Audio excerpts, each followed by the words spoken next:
Alors la cellule Tracfin va notamment voir ses moyens augmenter. Oui, absolument. C'est la cellule de Bercy qui est en charge de la lutte contre le blanchiment d'argent, contre le financement du terrorisme et qui précisément pourra avoir accès directement désormais aux fichiers des personnes recherchées, y compris les fichiers S, les personnes qui, vous le savez, sont soupçonnées de radicalisation. Cet échange d'informations auparavant n'était pas aussi direct, il était fortement limité. Et puis Tracfin pourra signaler aux banques les personnes suspectes pour mieux surveiller l'évolution, l'historique de leur compte bancaire. Et lorsque la menace est établie, Bercy pourra plus facilement geler les avoirs des suspects, c'est-à-dire leur compte bancaire, mais, et c'est là toute la nouveauté, pourra également saisir leur voiture ou encore leur logement. Et puis troisième point important, il concerne ces cartes bancaires prépayées qui souvent sont rechargeables sans la moindre vérification d'identité. On sait qu'elles ont été utilisées lors des attentats du 13 novembre. Je vous propose d'écouter Michel Sapin, le ministre des Finances.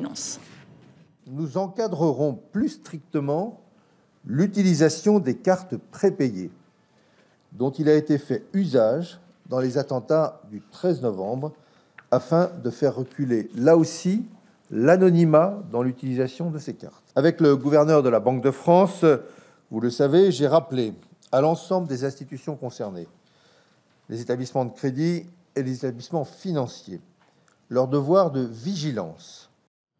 Donc ces 4 points, Karina, c'est pour ce qui est prévu au niveau national. Qu'en est-il au niveau international? Alors au niveau européen, Michel Sapin demande l'accélération de la mise en œuvre de la directive européenne anti-blanchiment qui normalement est prévue en 2017.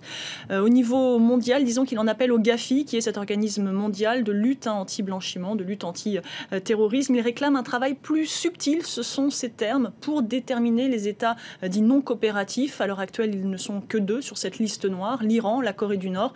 L'idée, c'est d'élargir, d'en identifier d'autres et surtout d'y associer des sanctions, ce qui n'est pas le cas pour l'instant. Et puis enfin, Bercy réclame un meilleur accès pour les Européens aux données sur les transactions SWIFT. Vous savez, c'est ce système qui représente la quasi-majorité des transferts de fonds d'un pays à l'autre et dont les données sont collectées et contrôlées, disons, à 90% par les États-Unis. L'idée, c'est que les Européens aient davantage accès à ces données. Mais toutefois, Michel Sapin déplore le fait que l'Union européenne, les États membres, ne disposent pas à l'heure actuelle des moyens humains pour traiter l'immense masse de ces données. Est-ce que tout ça, Karina, c'est vraiment nouveau ou c'est un effet d'annonce après les attentats de Paris? Alors disons que c'est une nouvelle étape dans un processus qui est déjà largement entamé.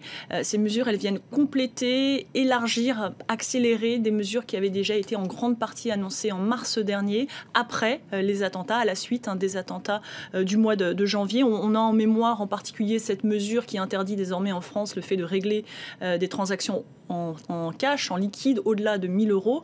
Et bien là, on voit que ce sont des mesures qui ont été annoncées, mais il s'agit donc de les renforcer et surtout de mettre l'accent sur l'interconnexion des données et tout ce qui est mesures en amont, avant que les attentats ne soient commis.